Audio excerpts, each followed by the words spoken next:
بند کھڑکی کے پیچھے 19 سالہ نبیل نے حال ہی میں شہر کے ایک پرانے اور سنسان علاقے میں رہائش اختیار کی تھی۔ وہ ایک پرانی 3 منزلہ عمارت کی تیسری منزل پر ایک چھوٹے سے فلیٹ میں تنہا رہتا تھا۔ نبیل ایک سنجیدہ طبیعت کا طالب علم تھا جو زیادہ تر وقت اپنی تعلیم اور کتابوں میں گزار دیتا۔ یہ فلیٹ بظاہر عام سا تھا مگر ایک عجیب بات ضرور تھی۔ کمرے کی ایک کھڑکی جو ہمیشہ بند رہتی تھی، یہ کھڑکی باہر گلی کی طرف نہیں بلکہ عمارت کے ایک تاریک اور بے استعمال راہداری کی طرف کھلتی تھی۔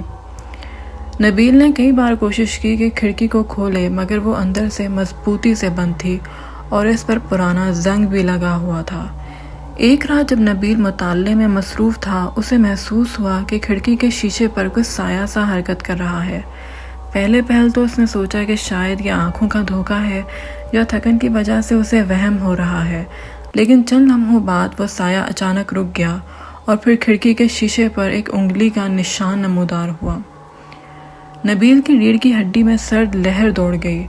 ہمت کر کے وہ کھڑکی کے قریب گیا مگر باہر مکمل اندھیرا تھا۔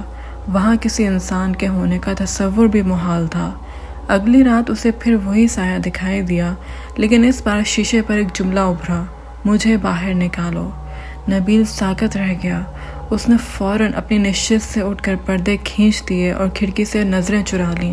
دل زور زور سے دھڑک رہا تھا اور کمرے میں عجیب سی خاموشی چھا گئی۔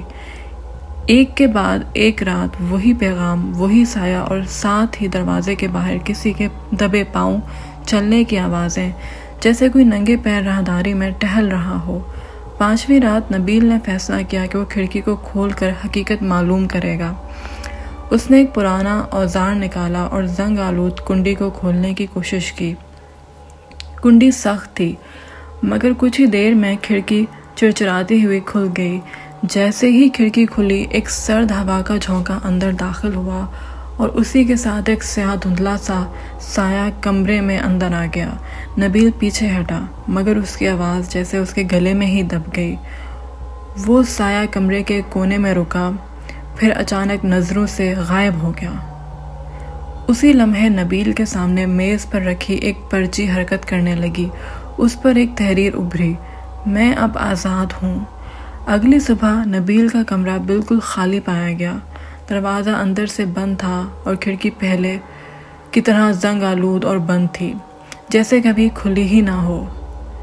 لوگ کہتے ہیں کہ اگر آج بھی کوئی اس عمارت کی تیسری منزل کے پاس سے رات گئے گزرے تو بند کھڑکی کے پیچھے ایک سایہ سا دکھائی دیتا ہے۔